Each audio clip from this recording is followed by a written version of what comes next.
Ready.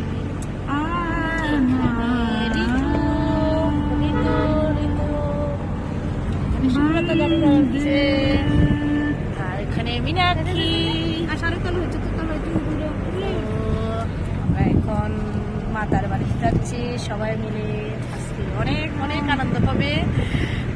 আজকে ঋতুর বার্থডেও, তো তোমরা দেখতে থাকো আজকে সারাদিন। আরো অনেক ভিডিও আসবে। এখন মাতার বাড়িতে যাচ্ছি, মীনাক্ষীর একটা মানুষ আছে ওরা দেবে। ঋতুর বার্থডে উপলক্ষ দেওয়া হচ্ছে। রাত্রে তো প্রোগ্রাম হবে, কেক কাটা হবে, অনেক কিছু খাওয়া দাওয়া হবে, আনন্দ হবে। তোমরা দেখতে থাকো, খুবই আনন্দ করতেছে।